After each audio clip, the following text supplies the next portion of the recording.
Wa aminu bima anzaltu musaddiqan lima ma'akum wa la takunu awwala kafirin bih ولا تشتروا بآياتي ثمنا قليلا وإياي فاتقون. Pada lafaz bacaan wa aminu, maaf, ini harusnya bukan mad tabi'i. Pada lafal aminu ini kami salah menuliskan dan mengeditnya. Harusnya di sini pada lafal aminu ini ada lafal bacaan mad badal. mad badal. Apa itu mad badal? Mad badal adalah mad yang terjadi apabila adanya huruf fathah, maaf, ada huruf hamzah bertemu setelahnya adalah huruf mad, baik itu alif, waw atau ya, maka itu kita namakan dengan mad badal. Panjangnya adalah 2 harokat sebagaimana mad tabi'i. Maka wa a, kemudian pada lafal nu ada bacaan mad tabi'i, yaitu ditandai dengan dhammah bertemu dengan huruf waw. Kemudian alif yang datang setelahnya ditandai dengan warna abu-abu dan di atasnya ada lingkaran kecil atau kita namakan dengan sifar mustadir. Alif ini dianggap tidak ada, yang dimana alif ini biasanya kalau di dalam bahasa Arab itu menunjukkan di sini sebenarnya menunjukkan huruf tambahan untuk membedakan di sini bahwasanya itu apa namanya kata jamak gitu ya.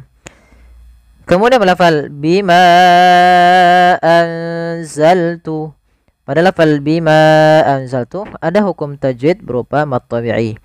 Maka hati-hati teman-teman, jangan sampai di sini untuk mad jaiz munfasil sendiri kita panjangkan 4 harokat.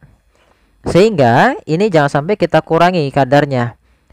Misalkan dibaca bima anzaltu jadi 2 harokat. Tidak, karena apa? Karena untuk bacaan mad jaiz munfasil di dalam riwayat Imam Hafiz, jadi khususnya Imam Syatibi itu 4 harokat atau 5 harokat. Nah, mad jaiz ini terjadi kapan? Terjadi apabila ada mad tabi'i di sini bertemu dengan huruf hamzah setelahnya dan huruf hamzah tersebut berada di lain kata. Jadi tidak dalam satu kata tapi lain kata. Contoh di sini bima satu kata, anzaltu satu kata.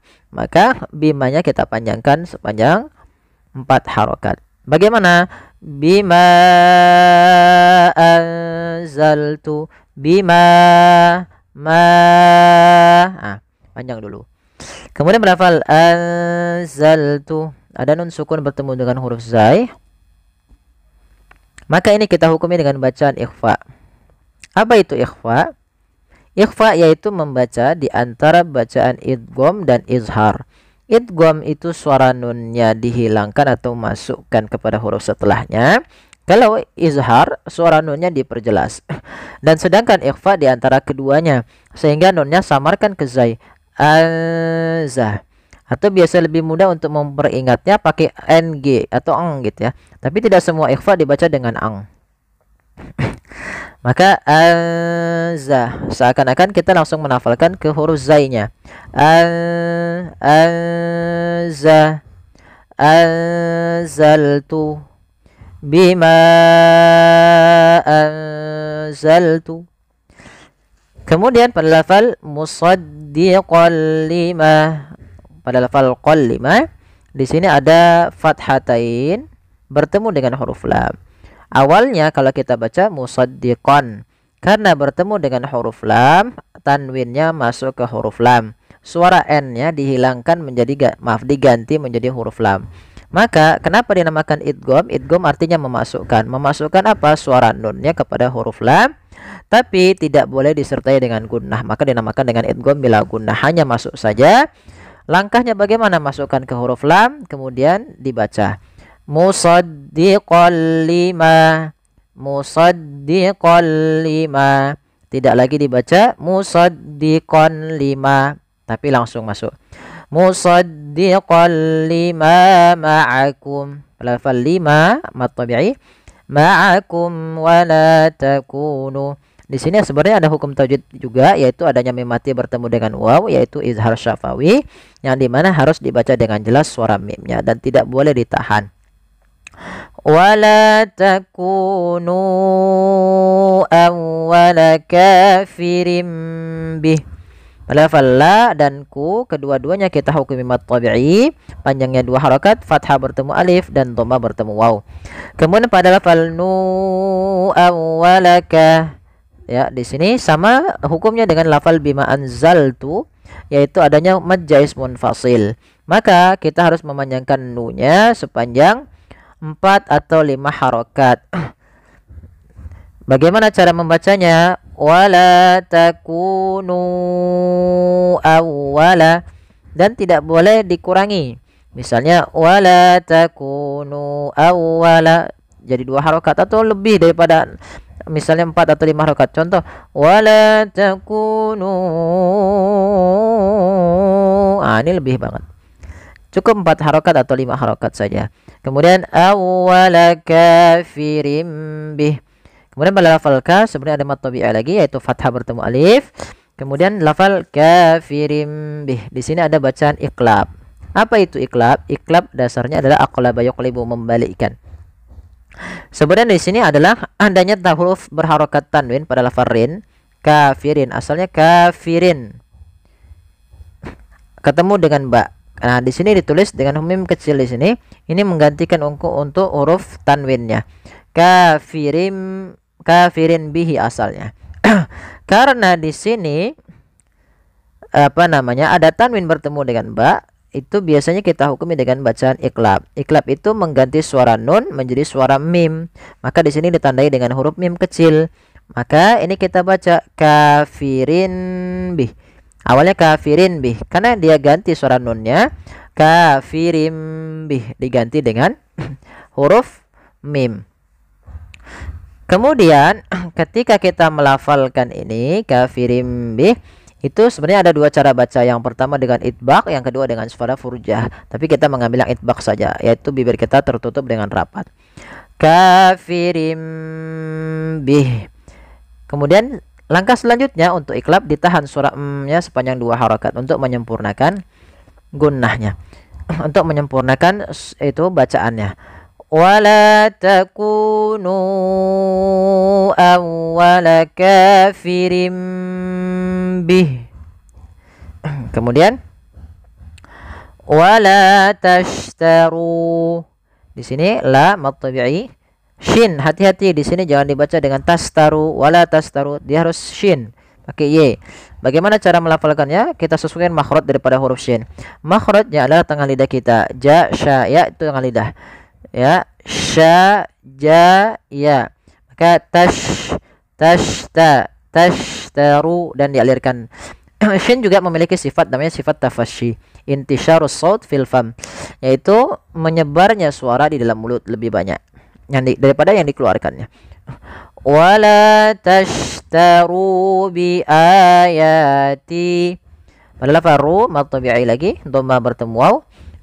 Kemudian pada lafal ayati, pada lafal a bi a ada bacaan mad badal, yaitu sebagaimana wa aminu tadi, yaitu ditandai dengan adanya hamzah yang bertemu dengan huruf mad. Di sini ayati adanya fathah bertemu dengan adanya hamzah bertemu dengan huruf mad, yaitu berupa alif. Kemudian lafal yati kedua-duanya mad tabi'i, panjangnya 2 harakat sebagaimana tadi mad tabi'i yang awalnya. Thamanan qalilan wa iyyai. Lafal samana ini hati-hati dalam lafal sa, jangan sampai kita ganti dengan samanang qalila, tapi sa. Samanang qa. Kemudian pada lafal qaf ini ikhfa. Ikhfa ditandai dengan fathah ini bertemu dengan huruf qaf, maka samarkan ke huruf qafnya. Samanang qa, ya. Sambil ditahan sebagaimana tadi anzaltu. Ini samarkan ke huruf qafnya.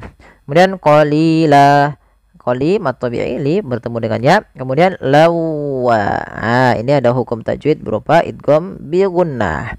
Ini beda dengan idgham bila gunnah pada lafal penahanannya. Kalau idgham bi gunnah yaitu masukkan tanwinnya ke huruf waw, awalnya qalilan karena ketemu waw, masuk ke huruf waw, tanwinnya menjadi qalilau. Jadi ganti w karena dia huruf waw itu w identiknya. Qalilau. Nah, langkah kedua digunakan, ditahan gunanya. Qalilau wa. Qalilau wa. Ya, qalilau wa iyaya. Pada lafal wa iya ya. Ini juga harus ditekan huruf ya-nya. Ini sering terjadi kesalahan juga. Wa iyaya fattaqun. Ya, mad tabi'i tadi ya. Kemudian fattaqun langsung ke huruf ta. Ini alifnya tidak dianggap. Kemudian lafal kun ada bacaan mad arid disukun, yaitu mad yang terjadi disebabkan karena adanya sukun arid di akhir bacaan kita, disebabkan karena kita waqaf. Awalnya fattaquni, karena kita waqaf nunnya dimatikan, huruf wawunya sebelumnya mati. Awalnya kan ku 2 harokat, karena ada sukun arid menjadi kita boleh membaca dengan 3 pilihan, boleh 2 harokat, boleh 4 harokat, boleh pula 6 harokat. Fattaqun, fattaqun, fattaqun. Ya, kita coba ulang. Wala tashtaru bi ayati samanan qalilan wa iyaya fattaqun.